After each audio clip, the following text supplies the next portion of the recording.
Hola, ¿qué tal? Buenas tardes. Pues en este video vamos a hacer una recapitulación de lo que vimos en la última clase y se trataba pues de el transistor MOSFET, el transistor de efecto de campo, metal óxido semiconductor. Bueno, pues como vemos aquí en este esquema tenemos una representación gráfica de la estructura de este transistor. Entonces, bueno, dijimos su nombre se debe a que aquí en esta parte hay una disposición de capas de materiales, tal que tenemos un metal, luego el óxido de silicio, como dice aquí, y luego tenemos el silicio en sí, que es el semiconductor, y de ahí viene el nombre de MOS. Ok, bueno, como vemos aquí, estas dos regiones están dopadas N. Entonces, consecuentemente, toda esta región de acá abajo sobre la cual se construye el transistor tiene que ser de conductividad contraria a la que tenemos aquí en estas dos regiones. Entonces, si estas dos regiones son de conductividad N, pues esta tiene que ser de conductividad P. Entonces aquí vamos a tener un semiconductor tipo P. Ok, bueno.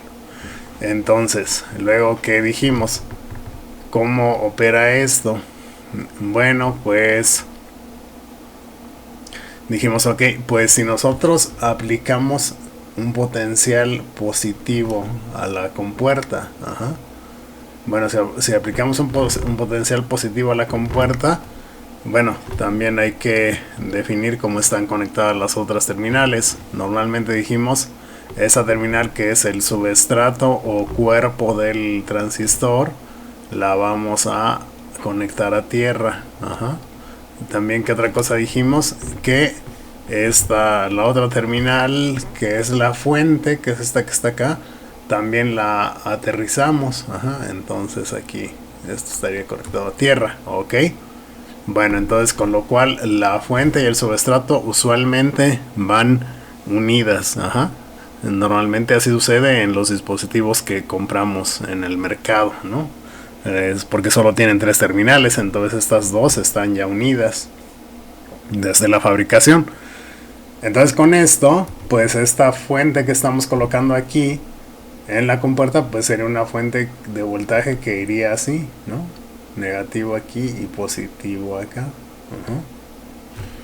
Bueno, entonces esta fuente causa aquí un potencial positivo. ¿Y qué es lo que sucede? Pues que estos huecos libres que están aquí debajo de la región de la compuerta, bueno, los nombres de las terminales dijimos son fuente, compuerta y drenaje o drenador. Y bueno, en inglés la representación es S, G y D. Entonces, este potencial positivo que aplicamos aquí, ¿qué es lo que hace? Pues rechazar los huecos móviles que están aquí, en toda esta región debajo del óxido. Los huecos mayoritarios, por ser un material P, son rechazados. Y también dijimos, esos huecos dejan tras de sí a sus impurezas ionizadas negativamente. Entonces ahí va quedando carga negativa, pero dijimos también, esa carga negativa es fija. No se puede mover porque pertenece, o es producida, mejor dicho, a las impurezas ionizadas. Que al ser impurezas aceptoras reciben un electrón, pero no se pueden mover, entonces no es carga móvil. Y si no es carga móvil, no pueden participar en la conducción de una corriente eléctrica. Después, ¿qué dijimos? Bueno, si continuamos aumentando el potencial aplicado a la compuerta, aquí aumento el voltaje en esta terminal. Bueno, pues entonces lo que va a pasar ahora es que recordemos que en este semiconductor hay muchos huecos, son mayoritarios, pero también hay electrones minoritarios, Entonces si ya apliqué aquí, digamos, suficiente potencial positivo aquí, pues entonces estos electrones minoritarios se empiezan a ver aquí atraídos aquí, Entonces digamos, cuando eso sucede, pues ya tenemos interconectadas a la región de la fuente y a la región del subestrato con una capa, digámoslo así, de carga negativa móvil. Entonces esa carga negativa ya puede participar en la conducción de una corriente eléctrica, ¿sí? Entonces aquí, digamos, la rayita roja, el signo menos rojo, significaría carga negativa móvil, Entonces, pues dijimos también, si ya tenemos carga negativa móvil aquí, bueno, ¿qué es lo que podríamos hacer? Pues podríamos moverla de aquí para acá, ¿no? ¿Y eso cómo lo haríamos? Bueno, a través de otro potencial aquí aplicado a la terminal del drenador. Entonces notemos que esto está así. Ok. Bueno, entonces, ¿qué es lo que vemos ahora? Que ambos potenciales están referidos a tierra y la terminal de la fuente también está referida a tierra. Por lo tanto, entonces a estos dos voltajes se les llama respectivamente a este BGS y a este se le llama BDS. Ok. Bueno, entonces ya con eso tendríamos una corriente, desde aquí, desde la fuente hasta el drenaje. Ok. Bueno, entonces digamos así cualitativamente, pues así es como funciona esto. Y también pues hicimos una derivación de la ecuación de la corriente en el drenaje, en la última clase. Bueno, esa ecuación pues es la siguiente. Esta ecuación fue ID, la corriente en el drain, es igual a un parámetro Kn, que multiplica a el voltaje BGS menos BTN, todo esto multiplicado por BDS, y luego esto menos BDS cuadrada en 2.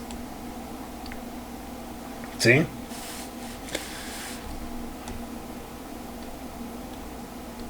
Ok, bueno, entonces esto era nuestra ecuación. Ok, muy bien. Ahora bien, hay que recordar entonces los parámetros que intervienen en la ecuación. Bueno, los voltajes pues ahí están, ¿no? ¿Qué dijimos también? Ok, entonces aquí lo primero que vamos a ver es este término BTN, el término BTN, se llamó voltaje de umbral,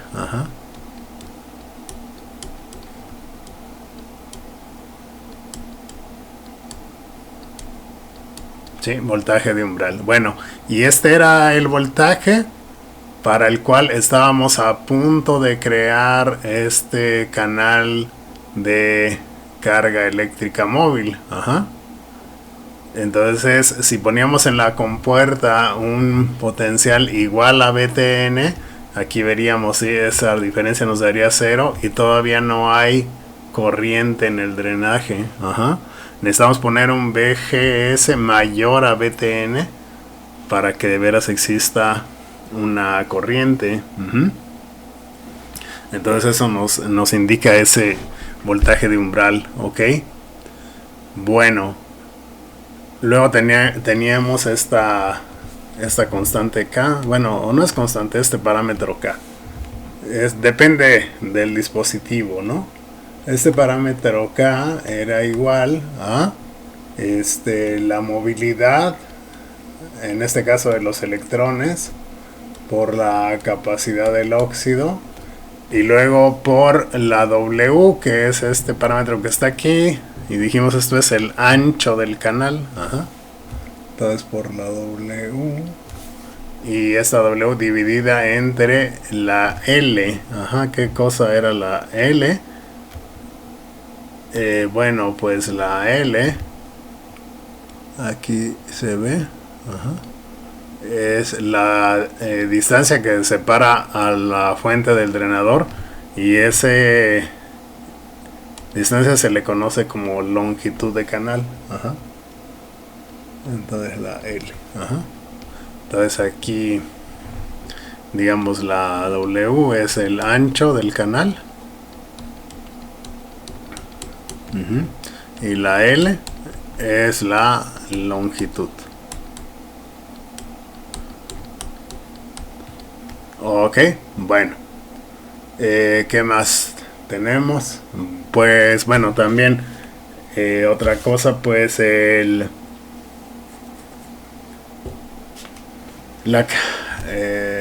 entonces dijimos, ok, pues esta es la W, la L. Entonces la MUE será la movilidad de los electrones. Ajá. Y Cox es la capacidad del óxido. Ajá. Y esta capacidad del óxido es igual a la permitividad del óxido entre el espesor del óxido. Ajá. Bueno, a su vez la permitividad del óxido era igual a 3.9, ajá, por la epsilon 0, y la epsilon 0 pues era la permitividad del aire vacío. Ajá. Entonces la epsilon 0 pues era igual a 8.85 por 10 a la menos 14 farad sobre centímetro. Ok, bueno, entonces para obtener la capacidad del óxido también necesitamos este valor Tox, que era igual al espesor del óxido. Ajá. Entonces esta es una distancia que nos tienen que decir. Como vemos ahí, pues usualmente es un óxido muy delgado. Entonces, por ejemplo, vamos a suponer que el transistor que estamos manejando tiene un espesor de óxido de 50 nanómetros. Ajá. Bueno, entonces recuerden que usualmente la movilidad tiene unidades de centímetro cuadrado sobre volt segundo. Ajá. Con lo cual, entonces es conveniente mejor expresar el espesor del óxido en centímetros. Entonces, si son 50 nanómetros, tendríamos 50 por 10 a la menos 7 centímetros. Ok.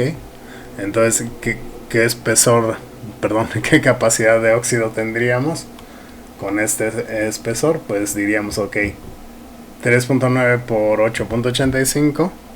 Bueno, lo podemos ir haciendo acá con la calculadora.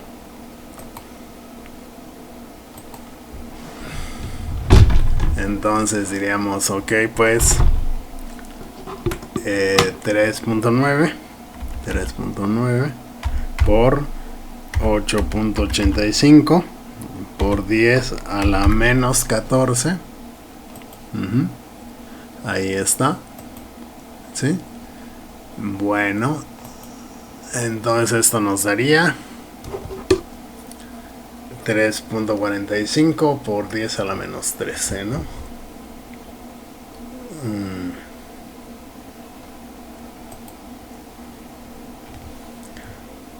¿Sí? ¿Cuánto?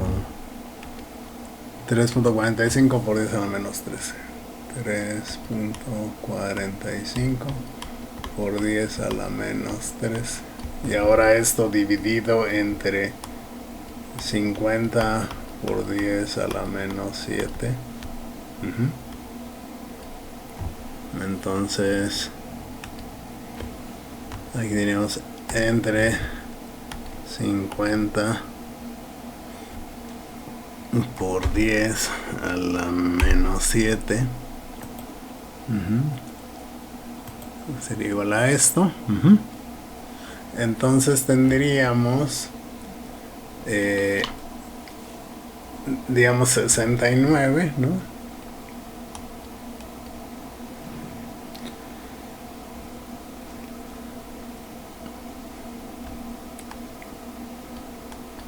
.9 por 10 a la menos 8 farad sobre centímetro cuadrado, ¿sí?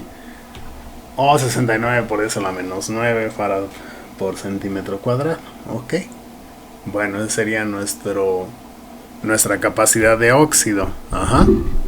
Bueno, ok. Entonces, por ejemplo, ¿cuánto vale la movilidad de los electrones? Bueno, eso también dependerá del dispositivo y cómo se haya fabricado. Un valor típico para dispositivos discretos es μe igual a 360. 360, más o menos por ahí andan, como 360 o 400, bueno, unidades centímetro cuadrado por volt segundo. Entonces, para obtenerla acá, multiplicamos directamente la movilidad, pues tal y como está, porque como está en centímetros cuadrados sobre volt segundo, y acá el valor de capacidad está saliendo en farad sobre centímetro cuadrado, pues tomamos 360, Entonces ahora sí, nuestro valor de movilidad por Cox pues va a ser igual a 360 por 6.9 por 10 a la menos 8, ¿no? Entonces el valor aquí está, el de la capacidad. Entonces esto por 360 igual a esto,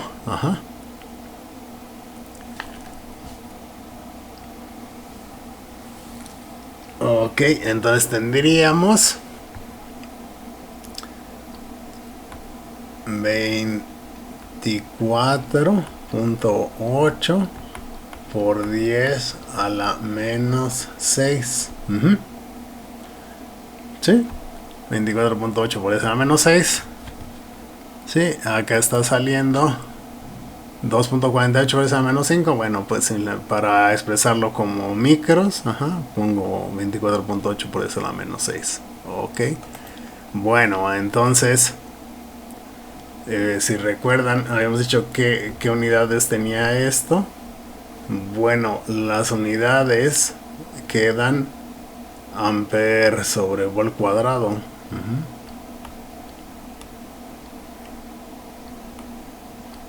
Bueno, podemos ver que en realidad sea esto, pues que tenemos la multiplicación de la capacidad del óxido, está en unidades de farad sobre centímetros cuadrados, y luego la movilidad está en centímetros cuadrados sobre volt segundo, y entonces ahí se eliminan los centímetros cuadrados y eso nos daría, digamos, farad sobre volt segundo, ¿no? Bueno, pero a su vez el farad es carga sobre voltaje, ¿no? Entonces esto nos daría volt cuadrado segundo, carga, y la carga entre segundo es el amper, ¿no? Ahí está. Ok. Bueno, muy bien. Entonces, vamos teniendo. Entonces, este resultado de 24.8 micros, pues para facilitar los cálculos numéricos vamos a redondearlo como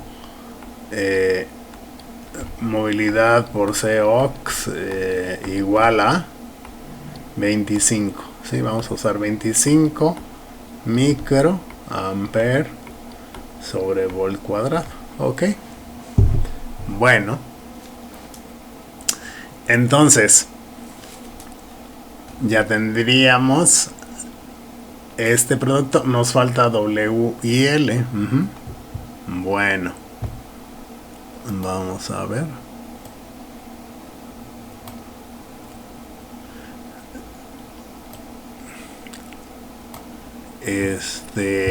Entonces vamos a considerar que tenemos valores de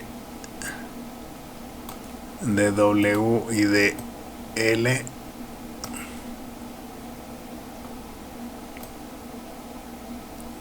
andamos, ¿no? Ok.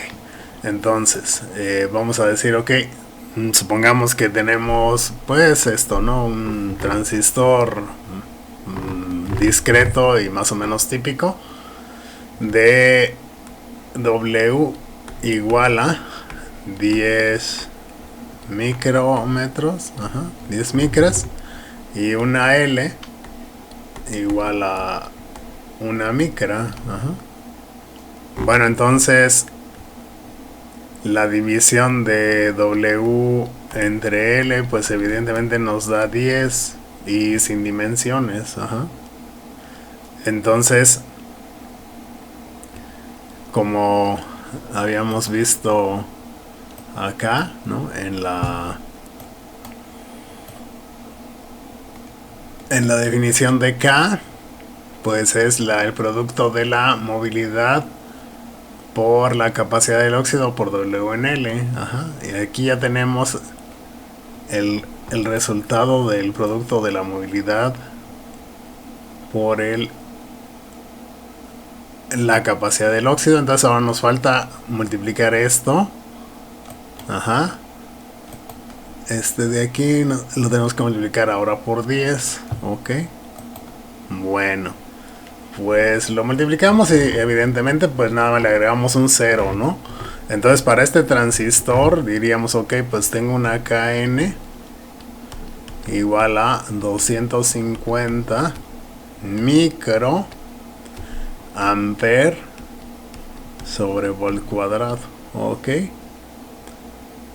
Bueno, pues ese sería el valor de la KN de este transistor. Bueno, ¿qué otra cosa nos falta? Pues si queremos sacar magnitudes de corriente para este transistor, nos tendrían que decir el valor de BTN, que es el voltaje de umbral. Bueno, entonces por ejemplo vamos a suponer igual para este ejemplo más o menos un valor típico para transistores discretos. Vamos a suponer que el voltaje de umbral, el BTN, es igual a 1.5 volts. Muy bien, entonces 1.5 volts,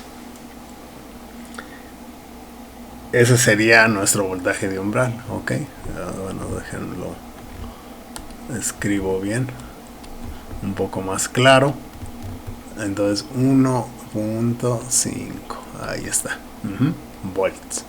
Bueno, entonces ahora vamos a calcular qué valores de corriente nos proporcionaría este transistor para diferentes valores de voltaje.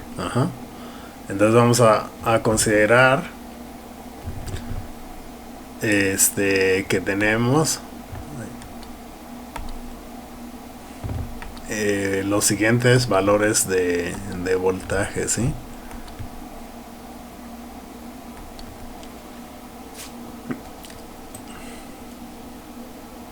Ahí estamos. Ok, entonces valores de voltaje. Vamos a suponer que tenemos los siguientes valores de VGS. VGS igual a 0 volts, 1 volt, 2 volts,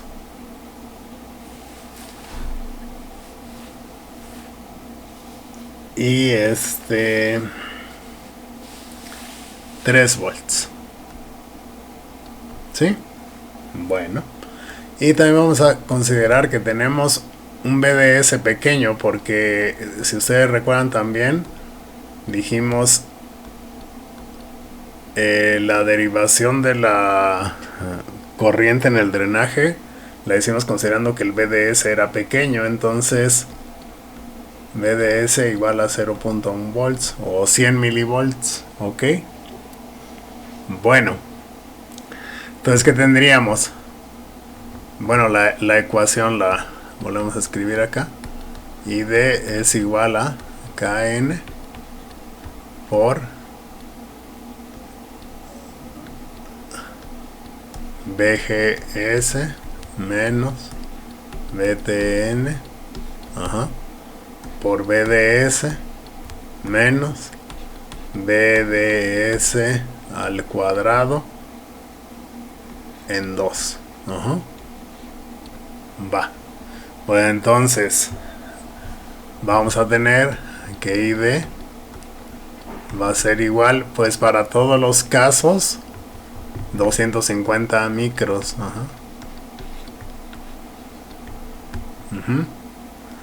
Multiplicado por los distintos valores de VGS que nos dan, menos VTN. Bueno, pero VTN es 1.5. VDS son 100 milivolts. Menos 100 milivolts al cuadrado en 2.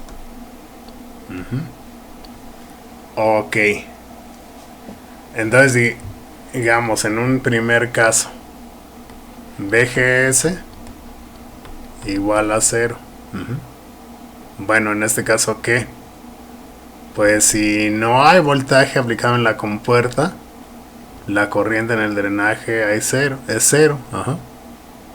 Ya que no puede haber ningún canal de carga móvil debajo de la compuerta con un voltaje 0 aplicado. Ok, entonces con VGS igual a 0, la corriente en el drain pues también es igual a 0. Ok, bueno, segundo caso, VDS igual a 1. Ok, VGS, perdón, VGS igual a 1. Continuemos acá. VGS igual a 1. Ok, pues VGS igual a 1. ¿Qué tenemos? VGS es menor que VTN. Porque VTN es 1.5. Entonces sería el mismo caso que acá. Aunque ya tenemos aplicado un voltaje en la compuerta, con ese voltaje no puede haber una conducción de corriente eléctrica, porque todavía no habría carga móvil debajo de la compuerta donde se forma el canal. Ok, entonces con eso diríamos, como VGS es menor a VTN, la corriente en el drenaje pues también sería igual a 0. Ok, siguiente caso, VGS igual a 2. Ok, pues en este caso sí ya tenemos que VGS es mayor a VTN. Entonces aquí tendríamos 2 menos 1.5, pues 0.5.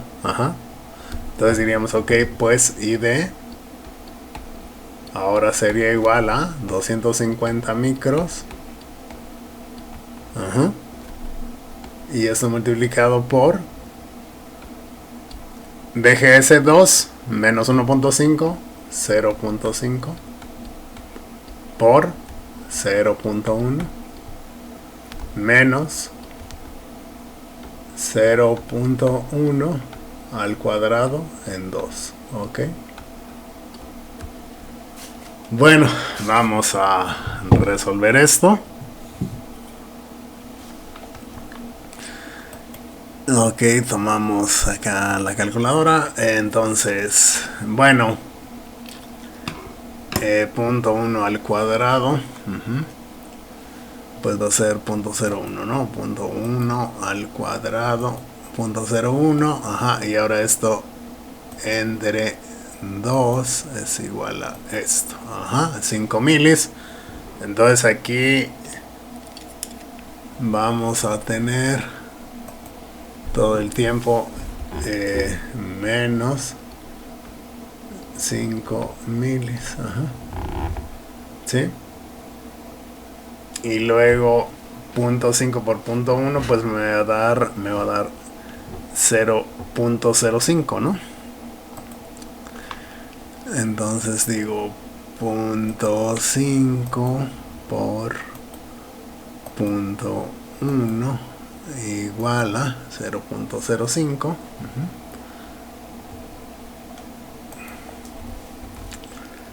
Entonces 0.05 menos 5 milis. Y todo esto por 250 micros.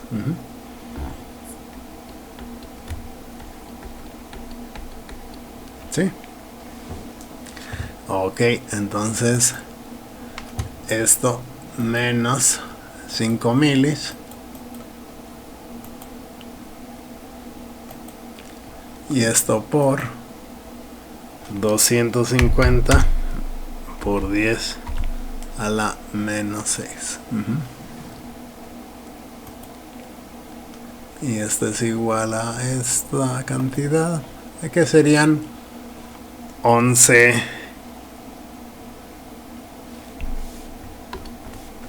Sí, tendríamos entonces esto igual a 11.25 microamperes. Ok.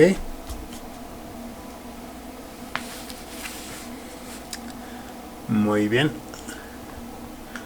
Siguiente caso, pues sería ahora con 3 volts. Entonces nuestra ecuación va a ser ID igual a 250, vuelve a quedar ahí, micros, y aquí tendríamos entonces 3 menos 1.5, tendríamos 1.5, ¿no? Por 0.1 menos 5 milis, ya que el BDS permanece en todos los casos, ¿no? Como aquí dice. Bueno, entonces pues 1.5 por 0.1 nos va a dar 0.15, ¿no? Entonces, ok, digo 1.5 por 0.1 es igual a esto, ¿no? Menos 0.005 es igual a esto. Y ahora esto multiplicado por 250 por 10 a la menos 6. Y eso nos da 36.25 microamperes. Entonces aquí tendríamos 36.25 microamperes. Ok. Muy bien. Pues entonces con esto vamos teniendo una idea de valores de corriente. Ok. Bueno. Entonces continuamos, creo que más o menos hasta por aquí fue donde nos quedamos en la última clase.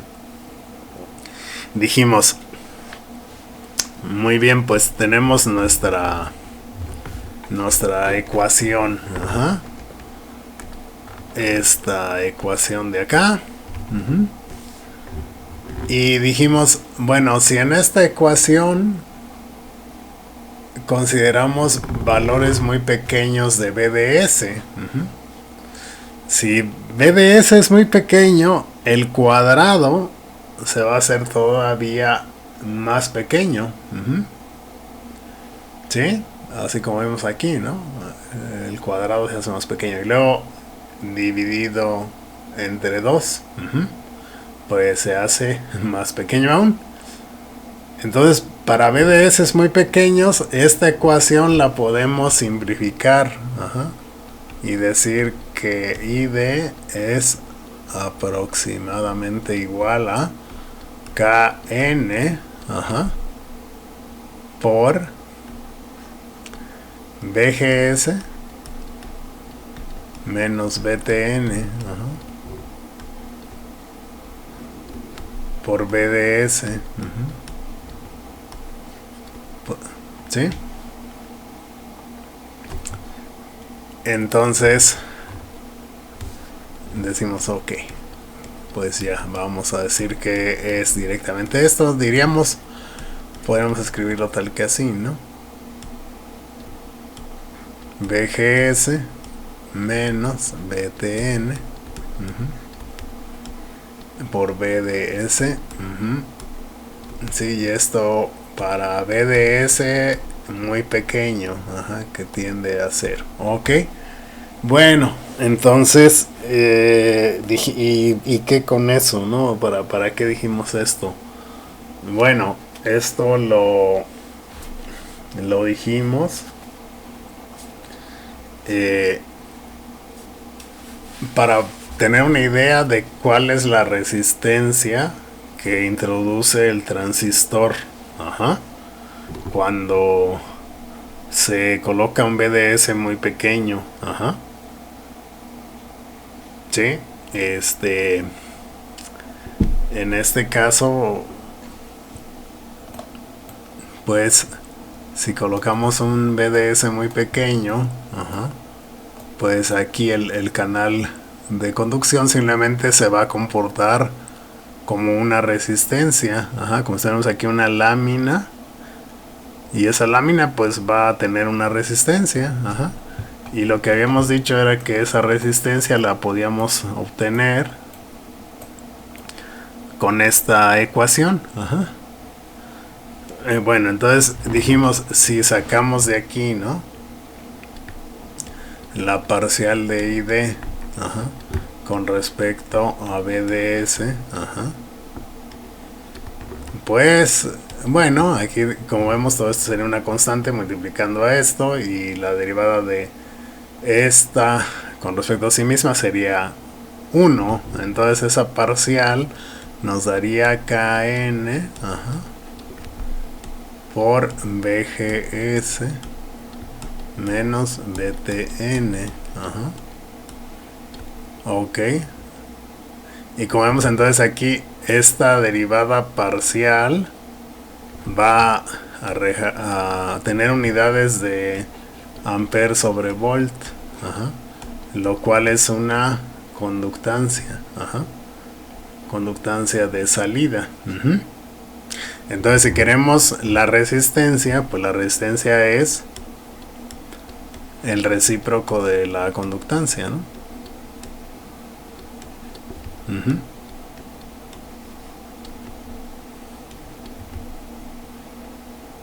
Entonces esta sería nuestra resistencia, se le llama resistencia de encendido de el transistor. Ok, entonces tendríamos ahí una expresión para poder calcular la resistencia de encendido. Bueno, que como vemos pues prácticamente solo depende de el voltaje VGS que apliquemos, porque la KN y el BTN pues ya son parámetros del transistor, esos no los podemos cambiar.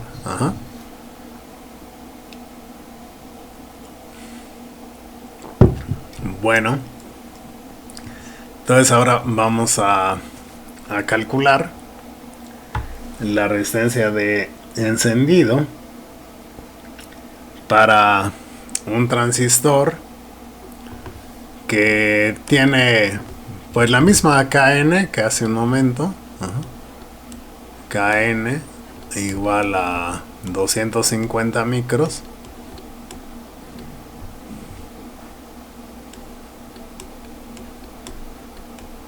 ¿Sí? Pero ahora vamos a considerar que tenemos un BTN diferente. ¿Sí? Igual a 1 volt.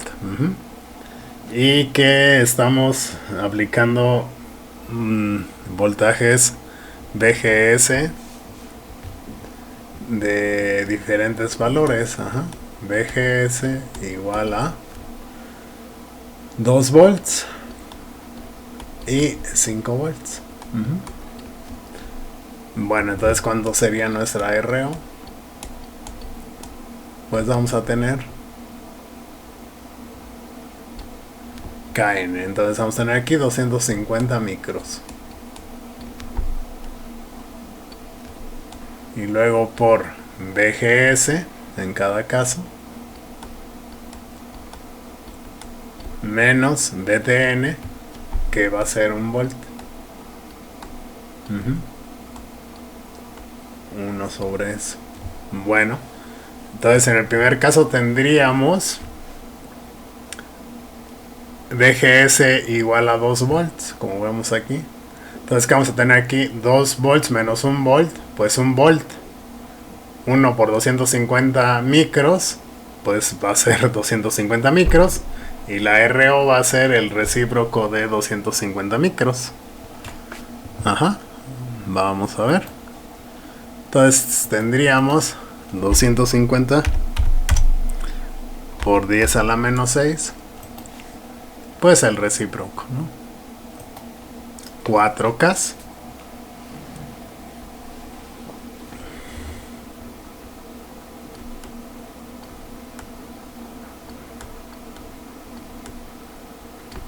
¿Sí? En el primer caso. Y para el segundo caso,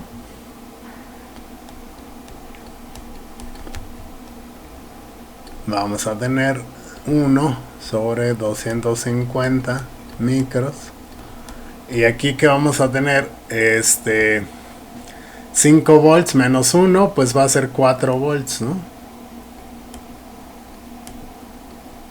Entonces 4 por 250 micros va a ser 1000 micros, lo cual son mili. Y vamos a tener un K. ¿Estarían de acuerdo? Esto va a ser igual a un K. Un K. Vamos a comprobar. Entonces tendría 4 por 250 por 10 a la menos 6. Ahí está un mili, 1 sobre X, un K. Ok. Bueno. Entonces, ¿esto qué significa? Habíamos dicho. Bueno, esto lo que significa es esto que está acá, ¿no? Sí. Para valores muy pequeños de BDS,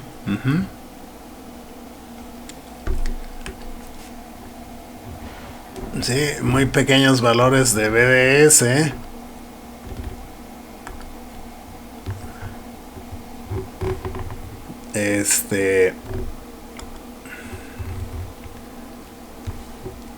vamos a tener básicamente un comportamiento resistivo.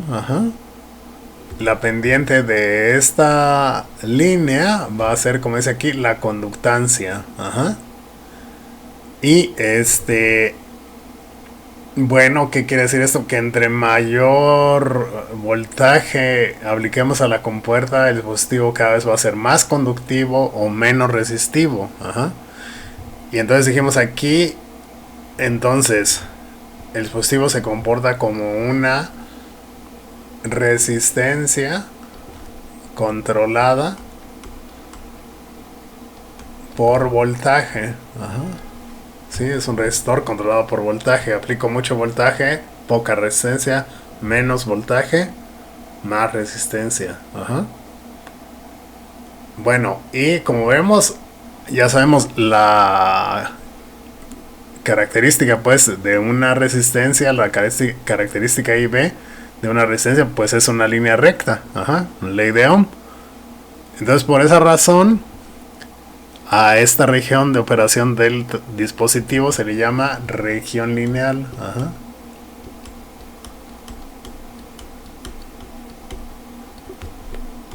Región lineal, o también le llaman región óhmica, pues por obvias razones. Bueno, también se dice que las válvulas de vacío, la válvula triodo, tenían un comportamiento muy parecido. Entonces, cuando se empezó a estudiar esto, pues haciendo una analogía con el comportamiento de la válvula triodo, pues también aquí le llaman región de triodo. También es otro nombre que se le da. Ajá. Bueno, entonces, más o menos hasta ahí fue lo que vimos en la última clase que estuvimos de manera presencial. Yo voy a seguir haciendo acá algunos videos para que ustedes los sigan consultando. No los voy a hacer demasiado largos para que sean más o menos fáciles de llevar. Entonces el día de mañana enviaré por ahí otro. Pues muchas gracias por su atención y seguimos por aquí en contacto.